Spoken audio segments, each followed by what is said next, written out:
Hello and welcome back to the Lowdown, everybody. And joining myself and Mikey McCubbin today, it's Sky Sports' senior football journalist and El Sporting director, Mr. Pete Smith. Welcome back, Pete. Hi, gents. How we doing? We all good? Good. How are you? Yeah, not bad. Not bad. The day's gone like this, really, Dougie. I started, as you know, Mike, you might not know. I was sat next to Dougie just before we went on Sports News this morning, and I managed to pour what I thought was ketchup all over my scrambled eggs. Turned out it was hot sauce. Oh, so that's not what you rough. need at 7 a.m. in the morning when you dragged yourself out of bed into trying to liven yourself up, get the day off on the right foot. 4 days after a near miss for Millwall as well, your beloved Millwall. Yeah, no, that was that wasn't great either. But yeah, losing at Burnley at Turf Moor on the final day when they're going for 100 points, going for the title. I saw it coming up. Unfortunately, there was a point where we went 1-0 up, and as it stands table, we were there in the playoffs. But I think it would have been a bit of a miracle if we had made it. But Sunderland, though, you've got the nerves. I know. Nerves coming in. Anyone watching this video, please pray for Sunderland. We need it right now. 5 consecutive defeats, just 1 goal scored in that time. Woo! I was having a look. Very nervous. Is it something that you've just been in 4th position ever since, like, no matter the result, since December, you've just remained? We've never dropped lower. Yeah. We were top until about November time, but miserable form recently, but let's see what happens there. But today, guys, we're not talking about the race to get into the Premier League. We're talking about the race to get into the Champions League and how to stay in the Champions League. But today, we're talking about one signing to take your club to the next level. So consistently qualify for the Champions League is how we're framing this. So we're talking about the sides that are in contention. We'll talk about Newcastle, Chelsea, Forest and Aston Villa. One signing for each club. Mr. Sporting Director will choose between me and Mikey's suggestions. Let's kick off, Mikey, with Newcastle, currently 4th on 63 points. Who are you bringing to Tyneside? Yeah, I think Newcastle, rightly, I think, very much favourites now. I know they don't have the easiest run in, but I'm backing them to get in there. I'm not sure what the Opta kind of supercomputer is saying, but I think they're comfortably out of these 4 teams that we're talking about today. The best team. They have been the most impressive throughout the season, especially in the second half of the campaign. And they have, I think, some quite nice problems to solve. There are kind of problems in that side, slight holes where I think if you bring a top quality player in, you back them to kind of hit the ground running, just because the system around them is so good. And a few weeks ago, I spoke about Brian Mbeumo coming in as a right winger there. I'm still quite keen on that. And he's definitely going to leave as well. Christian Norgard told us this week that expect him to leave this summer. Well, there you go. Big transfer story brewing. Yeah, huge. And I think it's the right time for him to leave Brentford. I think it's also exactly the right time for Brentford to cash in on him. I don't think they'll ever be able to get more money for him than they would this summer. And I think it's the right time for him to go. So that's one thing. But I didn't want to go down that route again, because I think that's a well-trodden path, like Newcastle's. The potential of them signing a right winger this summer, whether it be Mbeumo or someone else. So I've actually looked to the defence, which has held up incredibly well this term, despite difficulties. If it wasn't for Dan Burn, Fabian Schär and Tino Livramento basically being ever-present, being fit for the entire season, I think that defence probably would have fallen apart. And it's testament to Eddie Howe's defensive coaching, since he's been at Newcastle, since 2021-22, that they have remained one of the strongest defensive sides in the league, despite, Livramento having to play at left back more recently, Trippier coming back in, Dan Burn and Schär holding it down in the centre in the absence of Sven Botman, Lloyd Kelly coming in on that free last summer, but then not really being part of Howe's plans at all. It looks like Juventus, if they qualify for the Champions League or qualify for Europe at all, will have to make that loan move permanent for £20 million, which is, a bit of a masterstroke from Newcastle. But at the time, it was a bit of a risk to get rid of him in January when they really didn't have many other options there. So they've kind of gotten away with one, I think. And now it's paid off, because now if they can post that 20 million pure profit on Lloyd Kelly, then suddenly, and they make Champions League football as well, it feels like they've got quite a bit of money in the bank to spend this summer. And so that's why I'm aiming quite high for a centre-back who can, in the long term, take them to the next level, and for next season can just give them more depth, can cover in at both centre-back positions if needs be. And that is Dean Huijsen. Ooh, Now, competitive. it's very, very competitive, right? But my thinking is, Yeah, He's right there. oh, he's right there. He's on the table. There you go. Shall I Fine magic. Here he is. Here's my choice. Just to get, make it a bit more Saturday socially. It would make sense for the player. I think Newcastle would, it would be tough to get him because you've got him being linked with Liverpool and Chelsea quite strongly. If Huijsen were to go to Liverpool, he doesn't, I don't think he usurps Konate in that back line just yet. I just think Van Dijk and Konate's relationship is too strong, and I know there's links of Konate potentially leaving this summer. My gut feeling is Konate stays. Chelsea, you're going into a side where most of the other centre-backs are older than you. I think he would still start, but then what happens if Wesley Fofana comes back? Also, you don't necessarily know who's going to be the manager at Chelsea in a year's time, what kind of system they're going to play. From the player's perspective, I think that's a bit more unsettling than going to like Newcastle, who arguably have, after Arsenal, the most, and City, I guess, the most kind of settled defensive structure in the entire league. Like that, we've known how they've defended for the last 3-4 years now, and that's not changing. Also, I was looking at actually, Bournemouth, of course, highest pressing team in the league, most intense pressers in the league. Going to Newcastle will be a bit of a change because they play a bit of more of a varied style. They like to play on the counter attack quite a lot, but they press high at times as well. But actually, Newcastle's defensive line, like average defensive line, is basically exactly the same as Bournemouth's. I think to almost the exact centimetre. So in terms of like holding the line, like he's not gonna be doing anything particularly different from what he's having to do at Bournemouth. And then Real Madrid just don't seem to be, for whatever reason, that interested. Apparently they don't like the fee. Yeah, it's crazy to me. I think that's massive oversight from Madrid. I don't know what they've got planned for their centre-back positions. I know like Konate's linked there and everything, but I think the dream's Saliba, but that's not happening this summer. I just don't think so. And I just think Real Madrid, like they have money to spend. Why not like spend the bulk of your budget this summer on like at least one centre-back? Like it just seems crazy to me. That's the one area where they can really get a steal on Barcelona and properly challenge again next year. But anyway, I'm not here to talk about Real Madrid. I just think Newcastle, he'd be a great fit in that sense. He can play on the left, he can play on the right. He's two-footed. We've all seen his performances this season. He's great at stepping out. He's obviously still quite raw, but I think at Newcastle, in that really solid defensive structure, I think he can thrive. Wow, good shout. Yeah, I think you're definitely right in saying that Newcastle could have money to spend, and especially if they get into those Champions League places, because they've been really careful, obviously, with PSR, haven't they, over the last few windows, or more than that. And all indications are that they have got a sizable budget that they can unload this summer. Obviously, some of that's going to be taken up by a right winger, almost certainly. Kieran Trippier, how much longer is he going to keep delivering at right back? I think he's been really impressive this year in terms of the way he's sort of rejuvenated his career and kept it going, because I think certainly last summer they would have talked about him leaving and moving on, but you talk about how important like Cher and Byrne have been to them. I think him delivering in that right back role has been really important, with Livramento going over the other side when Hall was out injured as well. When I think of Newcastle and centre back, I think Marc Guehi. I think they're the one. They went in a few times for him, didn't they, last summer? Just couldn't find the right valuation with Palace. I think that's the one that Eddie Howe wants. I think he's the player that Eddie Howe wants. I think they'll try and find another agreement for him.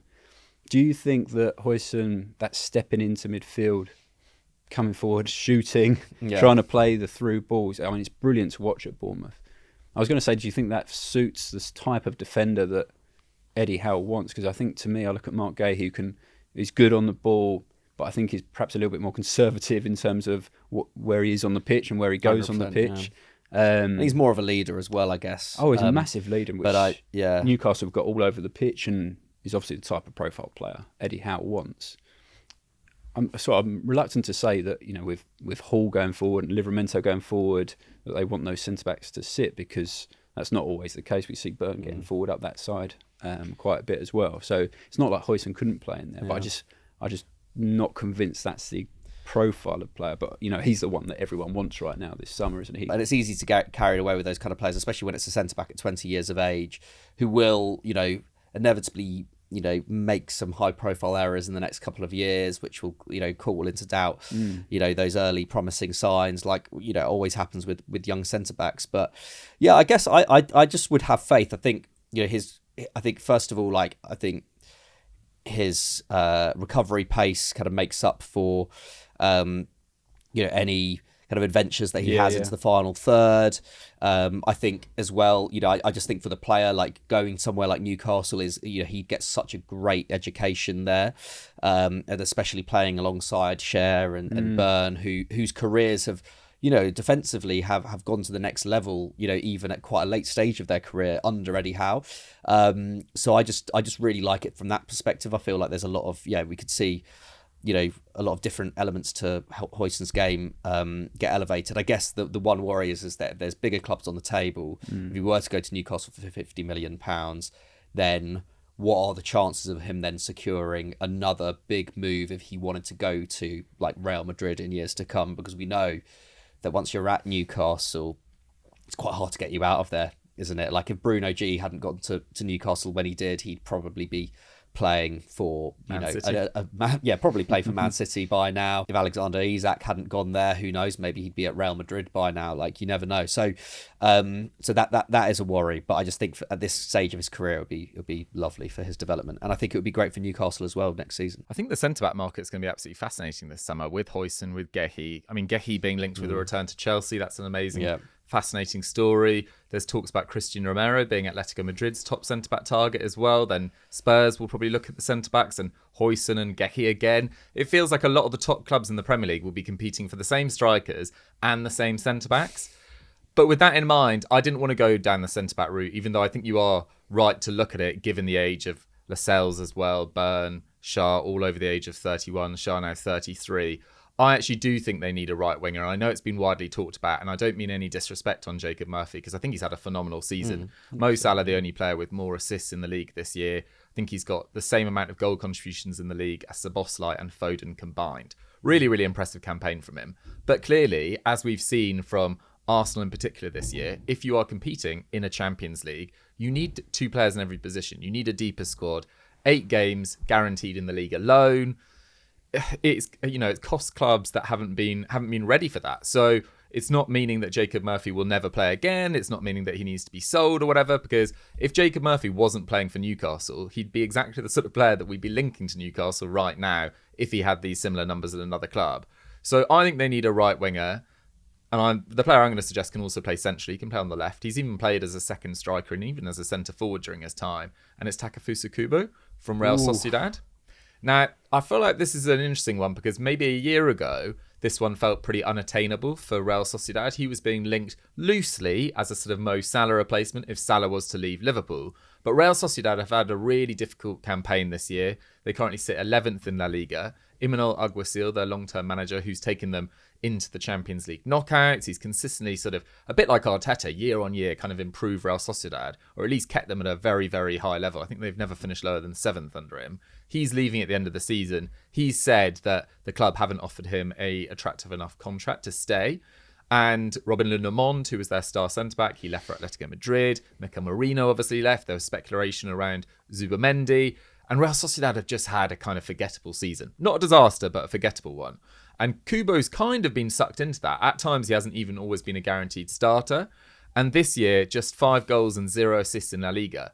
But it kind of reminds me of when Newcastle took advantage of Alexander Isak having a poor season at Real Sociedad, and suddenly he arrives and turns into the player he has.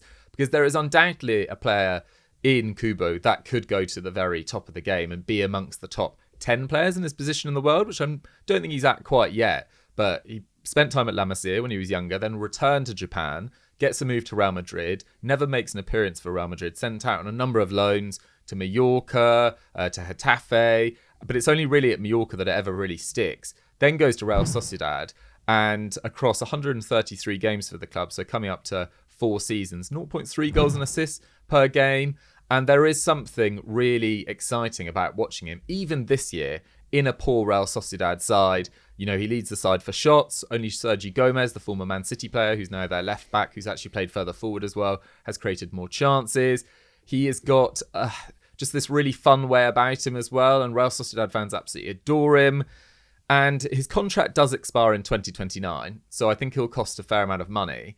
But given Real Sociedad need to invest across their squad and are potentially losing Zubimendi again this summer, or I say again, properly losing him after a summer of speculation last year, they definitely need, they need investment. And supposedly he could be secured for around 40 million euros, so around 35 million pounds. That is such a steal. Feels like an absolute bargain. And it might end up being more like 45 million pounds, but I still think, given the amount of positions he can play, given the fact that he could play even in central areas in games where they don't need those workhorse midfielders that they've got in abundance, and he offers something a little bit different to Jacob Murphy, who's much more of a outside, get to the byline player. Kubo's going to come inside, link up really nicely with Isak, and he just feels like an opportunity. So for me, he'd be the one I'd go for Newcastle. Wow. Interesting shout, dude. Thank you. Look at that knowledge of the league and pouring out of him. It's incredible. Real Sociedad expert. Yeah, it's a great shout. And obviously the Isak connection's an interesting one, because I was thinking, would they go shopping in La Liga this summer, or do they want to be looking, as Mikey suggested there, for like tried and tested Premier League talent that we know that's going to hit the ground running? Because I think the one thing that Newcastle don't want to do is take a gamble on someone who's going to come in, because they really want to make a success of this Champions League campaign if they can get there. Because I think in their last one a couple of years ago, they were out on their feet, weren't they, by the sort of Christmas, January time, having to play the same 11 over and over again, weekend, midweek, and just across that new league phase format. I think they'll be looking at what Aston Villa have done this year and the impact that they've had. And as I say, I think they've got to have money to spend. So I think Eddie Howe and the recruitment team there might just be leaning more towards, they're not sure bets. So there's no such thing as a sure bet, is there, in the transfer window? But I just wonder if they'll be looking for a more tried and tested. We talked about Mboma already. That type of player who might have a more easier pathway into coming straight in and delivering off the... He's definitely arriving with more momentum if they go with him. Yeah, absolutely, yeah. So maybe Huijsen at the back and Mboma on the right wing. Ooh. That'd be quite a tasty summer transfer window, wouldn't it? That would be a hell of a Not sure if they can stretch the budget that far, but that would be pretty glamorous. Be about 100 million, wouldn't it? Huijsen takes the win on the first one. I think he does. Okay, there we have it. I mean, right. if he's attainable. I mean, Right, let's talk Chelsea, who are currently level on points with Newcastle. Now, Chelsea have a huge potential final game away at the City Ground against Nottingham Forest, which I really hope still has something riding on it. It would be great for the Premier League, quite frankly. But they're currently fifth, and I'll kick off on this one because Mikey's already 1-0 ahead. They have signed a number of centre-backs in recent years, I think it's fair to say. So this season, Anselmino's arrived, Renato Vega, who's now at Juventus, Tosin, obviously, on a free. Last year, Disasi. The year before, Fofana, Koulibaly, Badiashile.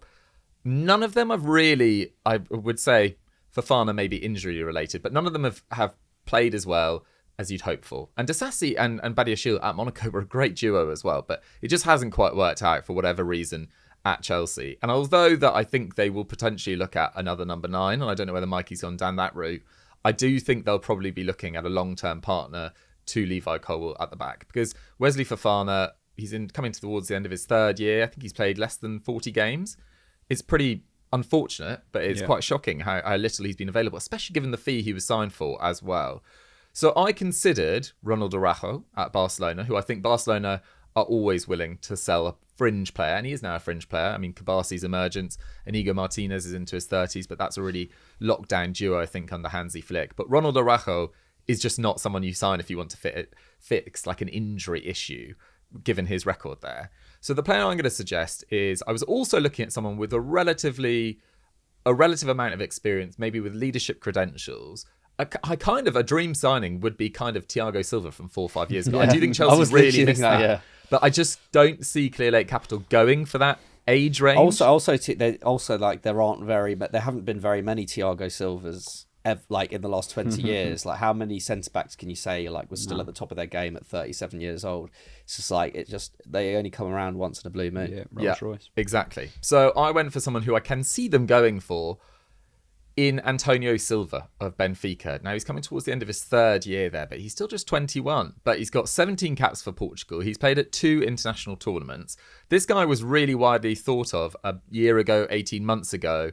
This season actually has taken a slight dip in his performance levels compared to recent years.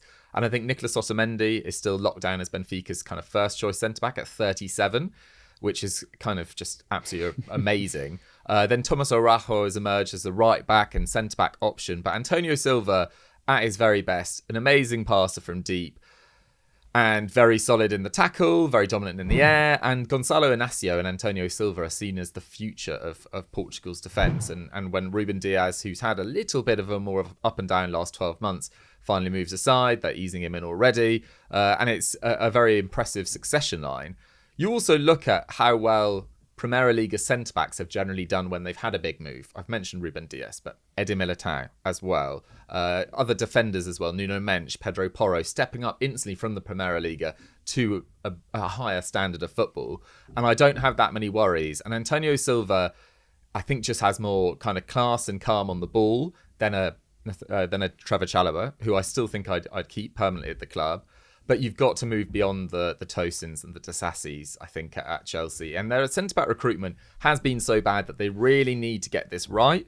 So ideally, I would probably recommend signing a 28-year-old who is ready for the first team, but I just didn't see them going for that. So I wanted to suggest someone that I can actually see them going for, and Antonio Silva seems to fit that bill. They're just not going to go for a quick fix, are they? No. They're not going to, as you mentioned, Thiago Silva. I just can't see how Clearlake would just rip up their policy of signing young players with sell-on value in the future, room to grow, room to push towards their potential, and then still have that value that they can cash in if they need to sell on them. And really, that's the situation they found themselves with the likes of Disassi and Badiashile, where it's just not worked at all, has it? You've listed off the centre-backs they've gone through there. Fofana, I think, is the big shame for me because of those injuries, and I just think he looks so classy at Leicester and could come in and go to the next level at Chelsea, but obviously that's not happened. And I guess Chelsea fans will be crying out at times with their recruitment, just thinking it looks like an easier fix, doesn't it? If you can go and get that ready-made replacement, and the amount of money that they're spending, the money's there to spend it on those sort of players. But I think that era of Chelsea going and signing, Thiago Silva, an established, elite, experienced, veteran, it's just not going to happen. So, Antonio Silva is definitely in that ballpark, isn't he? Yeah, I've seen him play and I like him, and I think he's got those attributes and credentials, as you've mentioned there, to come to the Premier League. And, even go back to like Carvalho and Ferreira, this history of Portuguese defenders coming to the Premier League, coming to Chelsea and being really successful, really steady. Ruben Dias did it fairly recently. Dias is the classic one, isn't it? I think he's absolutely... he's almost underrated, Diaz, I think, in terms of the contributions he made to Man City over the years. And I think his absence this year has been a big part of their struggles during that winter period. So, I think it's right there. It's all pointing in the right direction. I think with Colwill, just quickly on him, I think, again, another player who's got all the assets, I think. But, how much better would he be if he had the likes of a Thiago Silva alongside him, guiding him? And I think that sometimes, maybe that is a missing element of this Chelsea project, that those leaders and those experienced heads around the younger players would be so valuable. I'm sure a lot of those elder players that were sort of shipped off and shipped out would have been making that case, saying, it's fine, build this young group of really talented players. But, even like Barcelona last night, it's not just all kids out there, is it? There are figures who've been there before and can guide these young players. Coming off the bench, Inigo Martinez for sure. Absolutely. Think about the conversations Lewandowski will be having with those front three during the training weeks and around the club on the way to games, the advice he can share and give to those players. It's not going to happen at Chelsea. I don't see they're going to change that policy, but I think it looks from the outside as a solution, doesn't it? It just seems so obvious, doesn't it? And I think especially with Colwill, because I feel really bad for Colwill this season, because he's had to kind of deal with being judged like he's like 26 or 27 when he's only 21, 22. So young. And it's just like, I know he had a lot of experience at Brighton, and then last year was playing mainly on the left. But like, kind of people kind of like watching him and then just kind of passing judgment, being like, oh, no, I don't think he's got it. It's like, what do you mean? Like, at what point do do you have it as a centre-back? I think, for most of the time, it comes a bit later on and with experience. And I know, you talk about Antonio Silva there. Like, if Chelsea were to sign Antonio Silva, I'm sure there would be parts of his game where people would be like, oh, he doesn't seem like the superstar that we thought we were going to get. But it's just like, that's just the nature of playing that position. So, so that is actually why I've gone for ripping up the rule book here. Oh, here we go. Like, I've had enough of it. I've had enough of it. As a Chelsea scout, I've done a lot of work scouting, all these, world-class potential 12-year-olds around South America and Europe. We need someone to shore up the back line. Like, I mean, first of all, we've not addressed it yet. Like, Enzo Maresca, I think, if Chelsea make Champions League football, which I'm increasingly confident they will now, if they make Champions League football, I think that can go down as a pretty successful first season for Enzo Maresca, given the kind of situation that he inherited from Mauricio Pochettino, and also the inexperience of Maresca as a coach coming into this job. Juggling Conference League football and Premier League football is just it isn't really that much of a preparation for juggling Champions League football, a revamped Champions League with 2 extra games, and Premier League football. You're just not going to be able to manage that squad in the same way. You're just not. He's done well to manage the squad in the way he has this season. I think he did about as good a job as he could have. Next season, it's going to be completely different. I've gone for, this is going to annoy Villa fans no end, just to say, so I do apologise, but the type of player that Chelsea needs to go for is an Ezri Konsa. But that's who they need. That's who they need. And how much now, are you spending on him?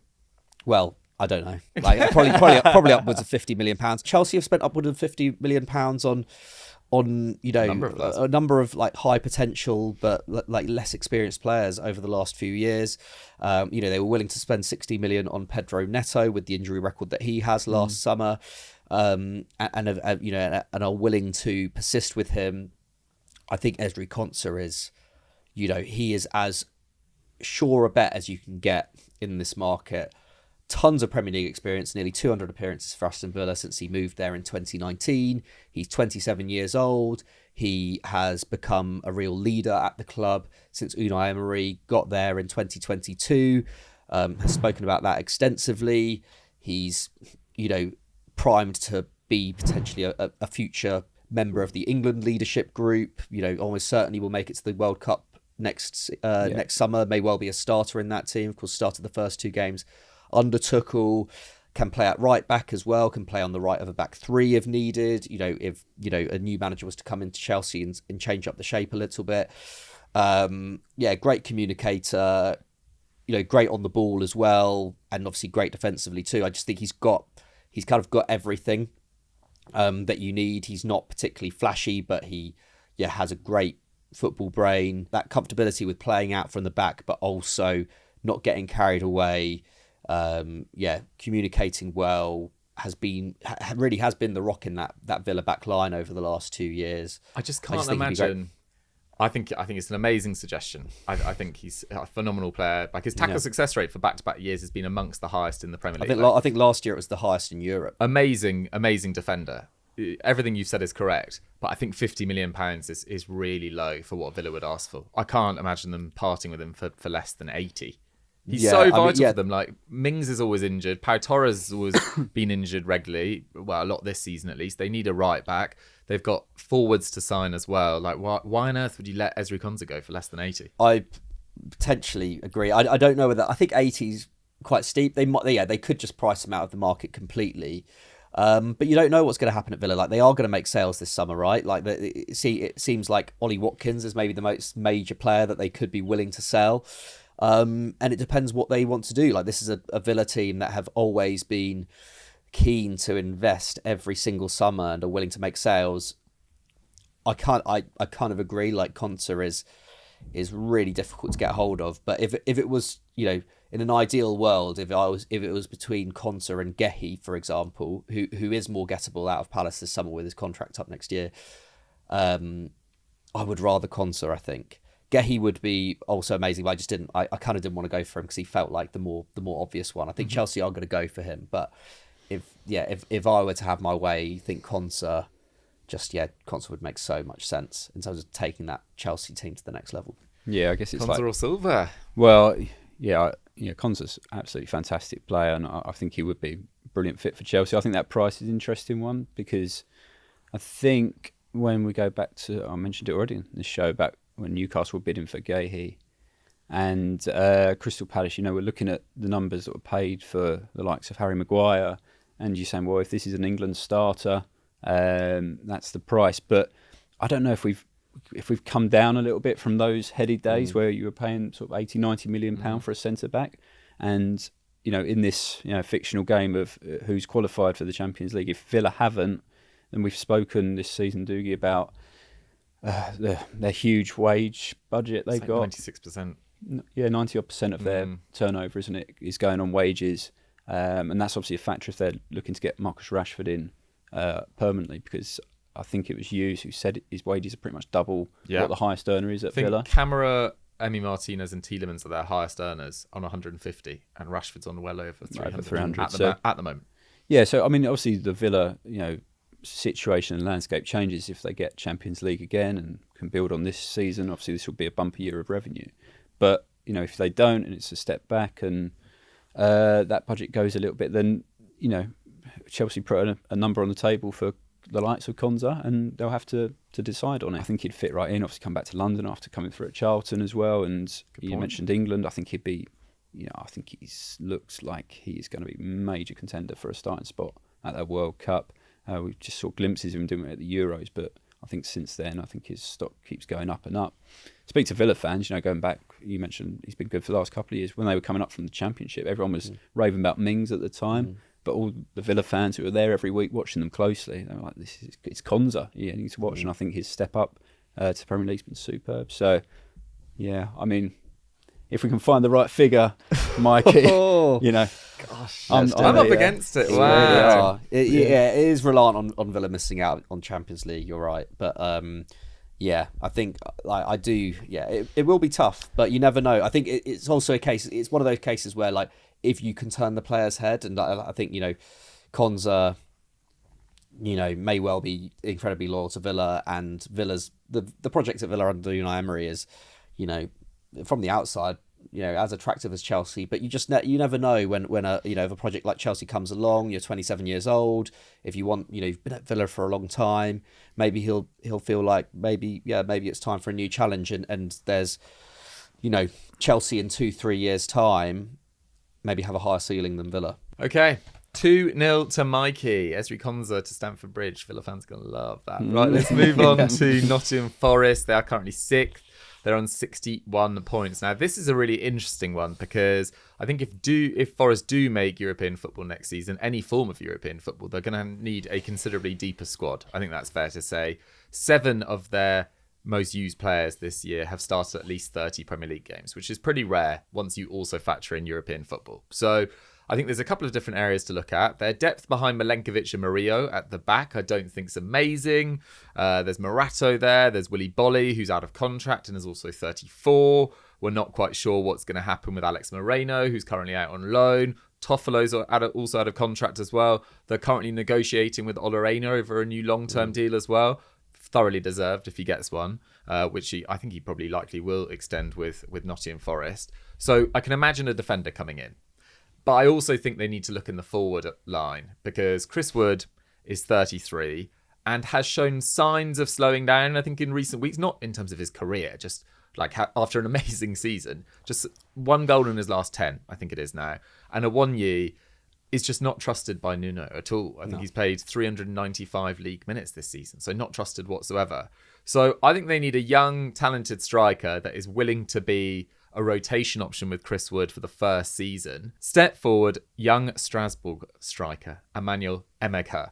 Now, you might not have known too much about Emanuel Emegha, but the links at the moment, he's been linked to Brentford, he's been linked to Everton. This is a player that feels destined to end up in the Premier League at some stage. Now, he is a Dutch under-21 international. He's got a Togolese father and a Nigerian mother. He spent time at Sparta Rotterdam and Then he went to Sturm Graz, which is also the club where Højlund came through. It's the club where Mika Birith came through as well, who's now smashing in the goals at Monaco. So they've clearly got an eye for striking talent. And he joined Strasbourg in July 2023 for around 13 million euros. And his numbers since, given the fact he's only 21, I think are really, really impressive, especially for a Strasbourg side who are in touching distance of second this season. But no one really expects that. They've got by far the youngest average squad age in the entirety of Europe. I think the average age of their squad is 21, which is just remarkable. And Emegha is a massive, massive part of that as well. So he's got 23 goals and 5 assists in 60 games, which, again, at 21, really, really impressive. He got 8 in the league last year. This year, he's got 14, a huge leap forward.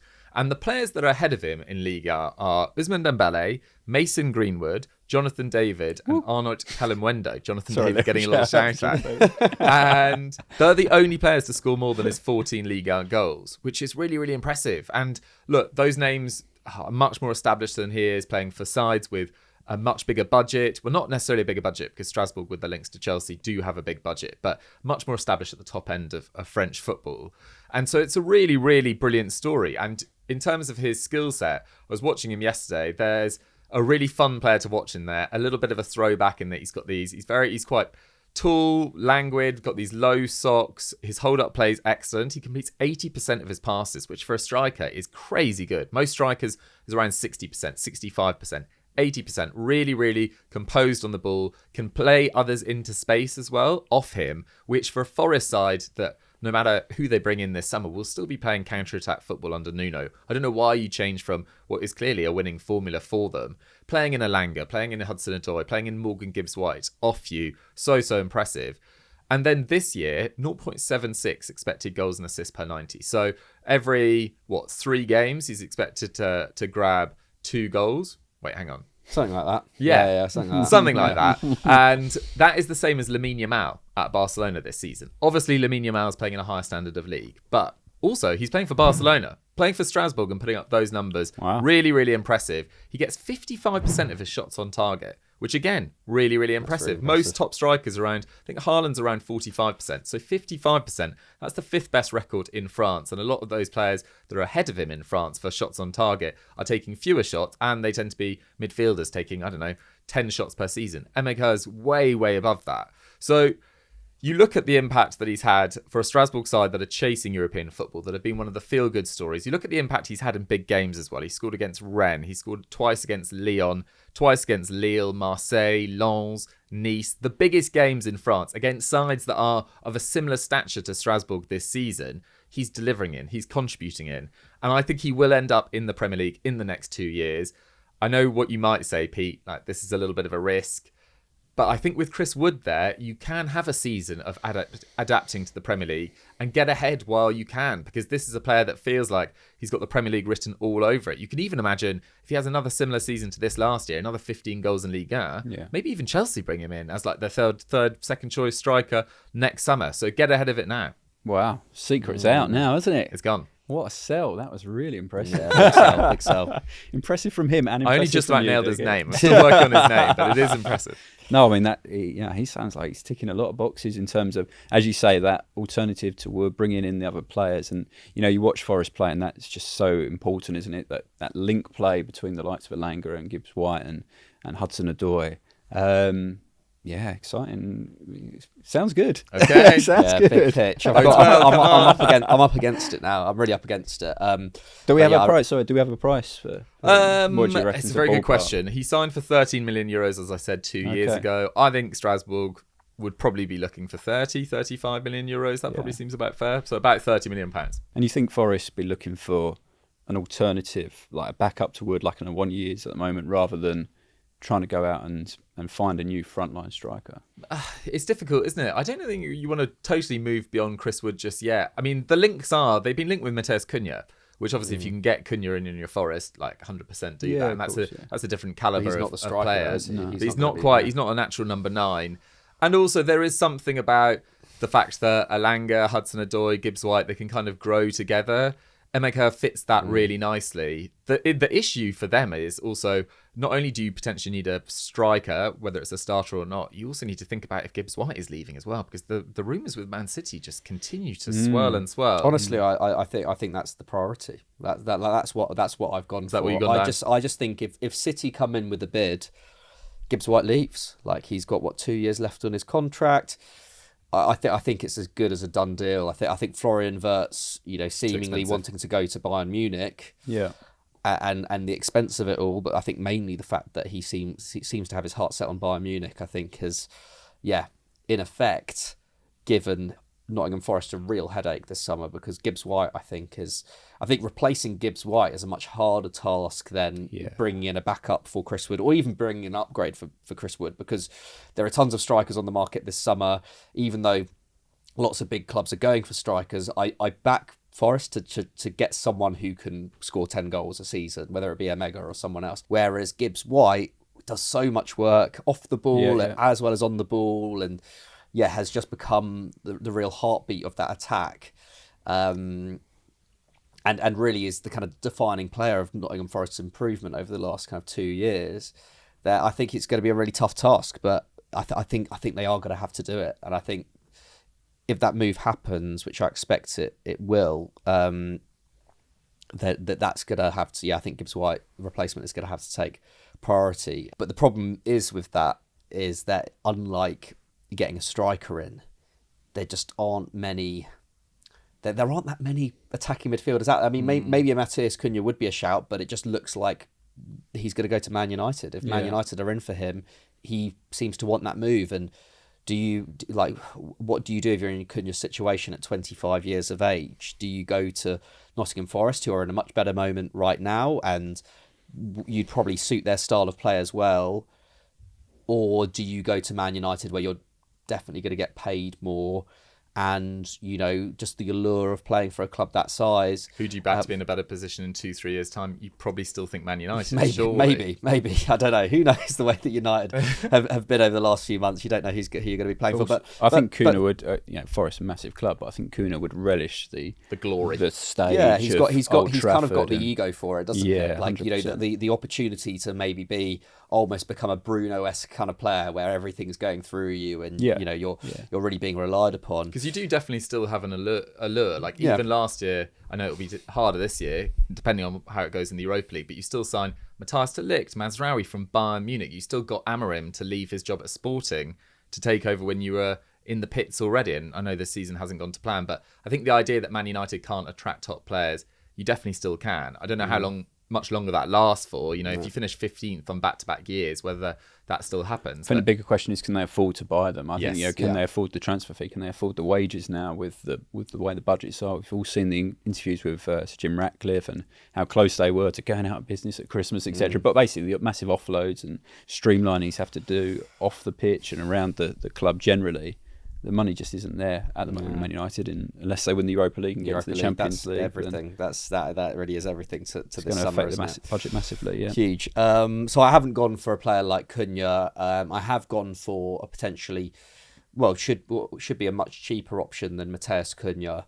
And given Gibbs White is going to Man City, I think there's a bit of a domino effect here. Done deal. I don't know why I'm calling this. I just think it will. I just personally think it will happen if there's the will to do so from City's side, and it's such an amazing opportunity for Gibbs White. He's there as well. Oh, there you go. I didn't even realise. But James McAtee going in the opposite direction. Okay. Now, as far as I know, James McAtee hasn't signed a new contract at Man City. His current one's due to expire in 2026. There was lots of talk at the start of the season about them trying to tie him down to a new one, which may have gone fairly positively, but there's been no inkling of it since. And McAtee has not got the game time that I think he would have been hoping for this season. Just 2 starts in the Premier League, 3 goals to be fair in the Premier League to him. He has done well when called upon, but he just hasn't been trusted anywhere near as much as we probably would have thought, given Pep's comments about him at the start of the season and his quite kind of unique skill set in the final third. His ability to make chances out of nothing, to his ability to score from nothing. And if City are going for Morgan Gibbs-White as a KDB kind of replacement, where do McAtee's minutes come next season? Because I know he's played a lot on the right, but I think in a team like City or a team like Forest, I think a central position would really suit him. And we also saw, when we talk about Nottingham Forest's counter-attacking style, we saw what he was capable of, not only in the Championship, but in the Premier League with Sheffield United when they came up 2 years ago, playing in a really, really poor Sheffield United team in the Premier League. They only kept 36% possession on average in that season, which for context is less than Ipswich were keeping this season, and they saw less of the ball than, I have seen less of the ball than anyone this term. And that was really where I was most impressed by him, was at Sheffield United. Like the dearth of chances there, and yet he was able to produce magic. Some great goals. Like every 2-3 games you saw something really, really special from McAtee and a really, really poor team. So that gives me a lot of hope as to what we could expect from him if given a run in a very decent Premier League side. And I think slotting into that Gibbs-White role, I think would be great for him. He's had that Man City education. He works hard off the ball. He's very, very tenacious, but so inventive when he's on it. Very quick thinking.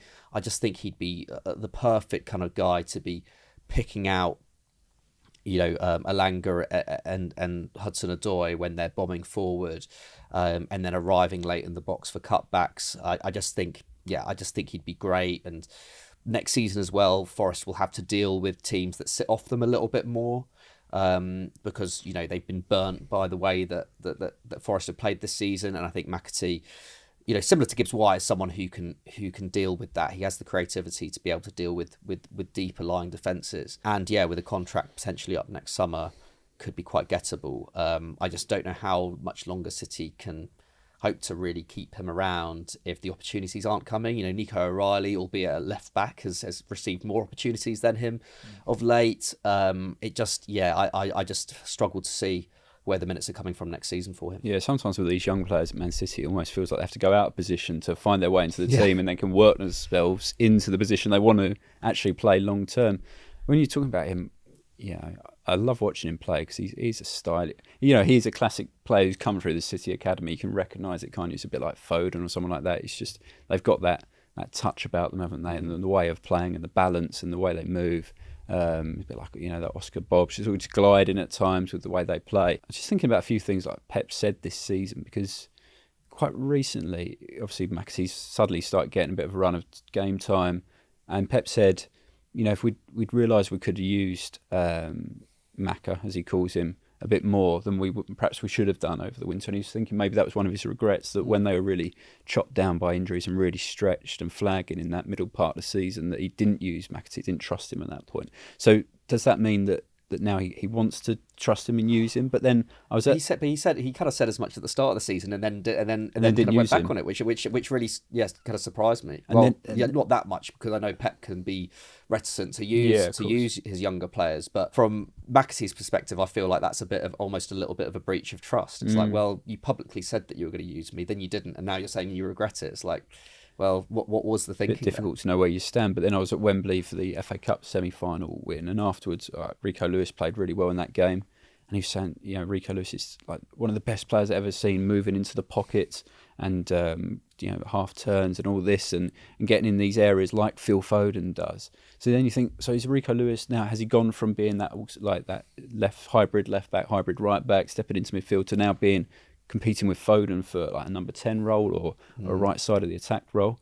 And is that where McAtee wants to be as well? So is he now getting crowded out? And then if you're throwing Gibbs-White into the mix as well, it's like a queue of like four players there for McAtee to try and get into, and try and find his way to the front of that queue. And despite that comment from Pep that I mentioned, that he clearly likes him, I think probably the lure of cashing in, and we know about PSR and selling homegrown players, and with his contract up next summer, maybe it is probably the time that he looks for new pastures. My final roll of the dice is to say that he has been linked with Bayer Leverkusen, James McAtee, he has, as a Florian Wirtz replacement potentially, or maybe as to play alongside him. So if you've got Bayer Leverkusen on the table and Nottingham Forest, you probably go to Leverkusen. I don't know if you definitely do. I think, does Xabi Xabi Alonso stay? Yeah. Mate, I'm rolling the dice. I need to do anything. If Florian Wirtz leaves, we've obviously still right up there. They've chased Bayern right towards the end of the season, but is there a tipping point in terms of Leverkusen? And also, a player brought up in Manchester who's had loan spells at Sheffield United, Nottingham Forest is probably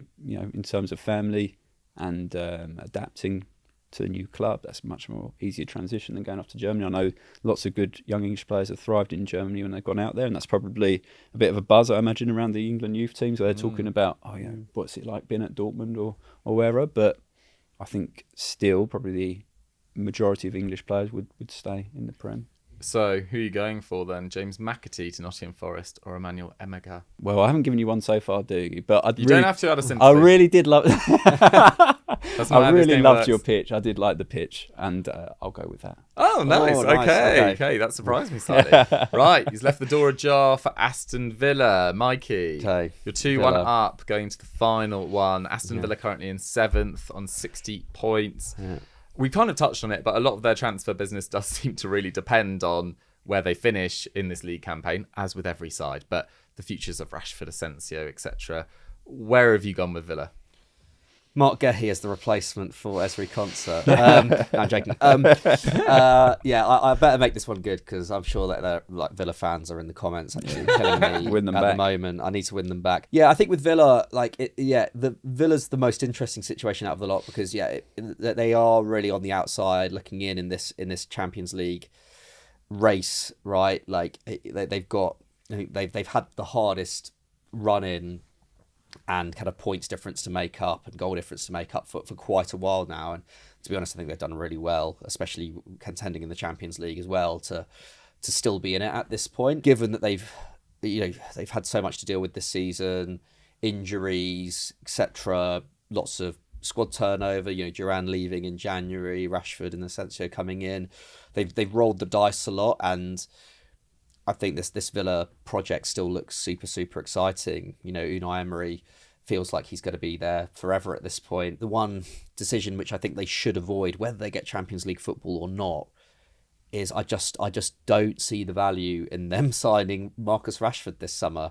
£40 million, like you were saying, Dougie, and those wages when the noises around Rashford is that he's holding out for a bigger club as well, whether that be Barcelona, who would be, that would be absolutely the top club he could go to if they wanted him, or another European side. I just don't see the value in it. Like so expensive for a player who doesn't seem to be, who I think has appreciated his time at Villa in terms of getting him back on his feet, getting his confidence back. I don't feel like he's fully, committed to keeping his options open, isn't it? He's keeping his options open. It's a lot of money to spend in this market, especially wage wise. I think they need to not think about Rashford at all, but they do need to get a centre forward in. And again, Emery's done well with Rashford at centre forward, but he hasn't played there that much over the last 4 or 5 years. So a centre forward to compete with Ollie Watkins, I think, is absolutely essential. Absolutely essential. I think they're very well stocked in midfield. I think the rest of the attack is fairly well stocked, especially if they can make Asensio permanent. Defence-wise, I think the fullbacks, especially right back, I think could do with upgrading in the next year or two. But striker, I think, is an absolute priority. And I've gone to Portugal for this one, and Samu Aghehowa. So is that not quite. Not quite. Although Samu Aghehowa, who many might know as Samu Omarodion from last year, he's since or has requested to be referred to from his mother's surname, I think it is. Again, he could be pretty expensive. Porto are apparently quoting a release clause of €100 million, £82 million, which is massive. But I just think with Porto missing out on Champions League football for the second year in a row, which I was looking into it, this will be the first time that they've missed out on the European Cup 2 years in a row since the 1980s. Wow. I just think they might struggle to keep hold of him, given how in-demand strikers are this summer. And I do feel like you could force their hand a little bit. They're not as good a selling club as, say, Benfica. He's still, part owned by Atletico Madrid as well. I think Porto recently paid an extra €5 million to take their ownership to 65%. They want to add on to that to 80% next year. So I think Porto will do all they can to keep hold of him. If Villa do have, 50 to 60 million to spend on a striker, who knows? They may well try and cash in on Ollie Watkins this summer. You never know. And then, they really do need to go out and sign someone to hit the ground running. And now Samu might, there are obviously question marks around him, but he was in a pretty average Alaves side last year, absolutely smashed it in La Liga, been part of obviously a more dominant Porto side this year, but not one of the two best sides in Portugal, and has smashed it, second top scorer in the league. Physically, he's got all the attributes. He's absolutely ferocious in the air. He's, really tall, very strong, very fast. The one thing I'd maybe say is that his touch is a little bit heavy, but then he's still only 21 years old. I just think there is so much potential with this guy, and I could see him being a bit of a fit in the Premier League. Even if he comes in a bit raw, I can't see him getting bullied by Premier League defences. Yeah, I think it's a great shout. I think he will be coming to the Premier League at some point, and I think, why not this summer? I think that's a really good shout, Mikey. I remember we were covering him a bit last year, Dougie, on the football show, certainly. Sky Sports News, and how impressive he was, as you say, at Alaves last year, wasn't it? But and then he hit the ground running, obviously, in Portugal. So he's a player who can obviously, adapt different leagues, can keep moving. It's great, 21 years old, fantastic potential at that age. But, he's already physically so mature, I think, and, would be well suited to the Premier League. I'm just interested about, this whole situation at Villa now, because, like you were saying, you don't think they should go for Rashford. So I think my big question is around it. Is Rashford really going to sustain this level of form over the long term? Because I think, the story of his career is it's fits and bursts, it's purple patches, it's moments where he looks absolutely unbelievable, and then it just falls away again for a few months. And, centre forward as well. The story of his career as well is he's not a centre forward. He's cuts in from the left side onto his favourite right foot. He's not so good with his back to goal, playing in tight spaces, but Emery has backed him over his own player, Ollie Watkins, for the biggest games for Villa over the last few months.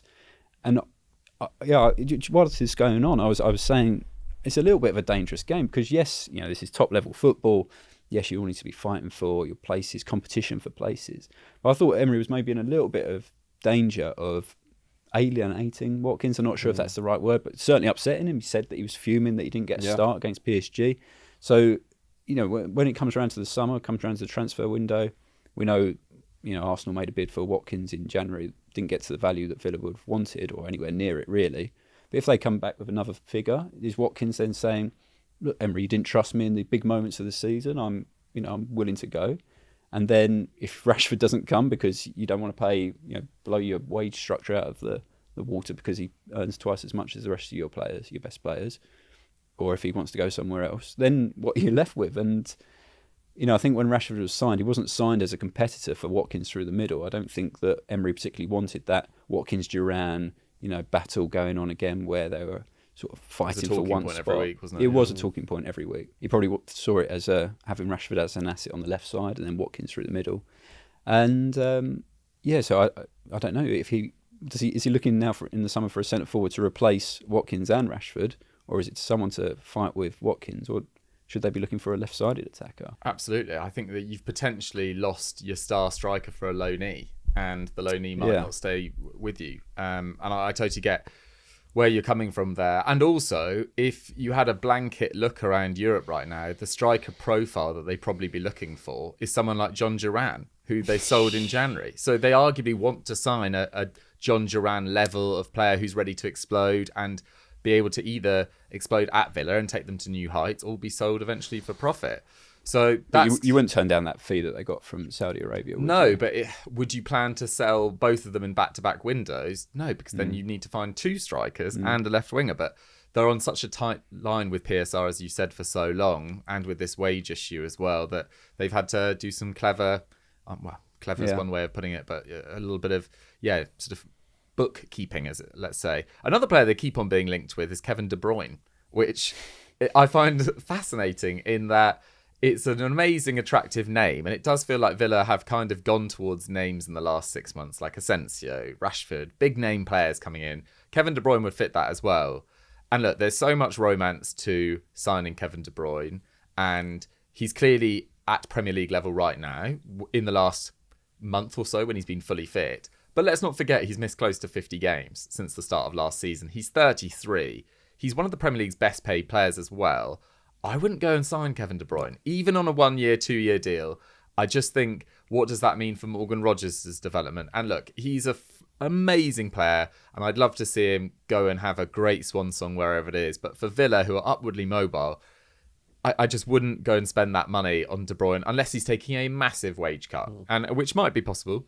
But I imagine he'll have offers from Saudi Arabia or MLS where he doesn't need to cut his wages by nearly as much. So that was what I wanted to say on De Bruyne. But I was the same as you. I went down the striker route as well. And I think it's worth considering a move for Randal Kolo Muani, who is still owned by PSG, went to Juve on loan in January, went off like a rocket, scored 5 goals in his first 3 games. At that stage, they were still under Thiago Motta. Thiago Motta was then fired. They brought in Igor Tudor. Tudor initially favoured Dusan Vlahovic. In recent weeks, Kolo Muani's played a little bit more. But I don't think it's necessarily secure that Juve would be able to afford to sign him permanently. They are supposedly negotiating for another loan with an obligation to buy. So a loan for next year and then pay for him permanently in, what will it be, 2026. PSG might well want the cash this summer, you'd have thought. They invested heavily in January in Kavisha Kvaratskhelia. PSG aren't a club that ever stands still, even if they do win a treble this year, even if they do, we know whether they've reached the Champions League final yet. But, you know, the season they've had, they'll definitely look to strengthen. So Kolo Muani does feel like he will be sold this summer, or they'll look to sell him this summer. And he does feel like a player that would really thrive in the transitions that Emery looks to create. Like Aston Villa, a relatively low block side, or at least deeper, with a high line, but play very congested, and then quick passes into this space in behind. Kolo Muani's really, really quick, can play on the left, can play on the right, can play centrally as well. He's a really good dribbler, and I feel like he's a really nice fit for Aston Villa, if I don't say so myself. And you look at when he last played regularly at a top side for an entire season, it was Eintracht Frankfurt, and playing in a kind of counter-attacking system, and absolutely thrived. I think it ended up with 15 goals and 11 assists in the league alone. Gets that €90 million move to PSG. Like a lot of attackers, it hasn't really worked out at PSG, but I don't think that's a reflection on his abilities as a player. And I think he could thrive in an Emery system. Yeah, and Emery's obviously created this environment now at Villa where, you know, with Asensio going there, Rashford going there, looking rejuvenated, that players probably will be thinking, oh, I could go there and, you know, benefit from this coaching, play in the Premier League, play in Europe. You know, obviously we're talking about if they get into the Champions League, that ticket as well for them. Yeah, I did say how much I like Samu, but you think of like the profile of player that he is, Kolo Muani. I think he's more of an obvious fit with that profile of player that Villa have got across that front line. If you think Rogers, Watkins, and that, you know, those people can run beyond as well and dribble and bring the ball with them. Yeah, I think it's Kolo Muani. 2-2. There you go. Back in the Ends game. on a draw. Love to see it. It's To like be fair, justice for James McAtee. That's what I've got to say. yeah, I think I got slightly lucky with Emegha, but then I think I was quite unlucky with Kubo personally. Yeah, for same. Newcastle. I think I would have picked. So Kubo maybe over it was. Huijsen. Maybe Yeah. I think it was 2-2 overall. I mean, obviously it was. 'Cause the sporting director decided that. But guys, let us know what you guys thought of our suggestions. Who would you have suggested? Do you think we are wrong? Do you think we are right? And thank you so much for watching the Lowdown for this week. Massive, massive thank you to Pete Smith, as ever. Excellent sporting director. To Mikey McCubbin. And thank you so much for watching. We'll catch you next week. Bye-bye.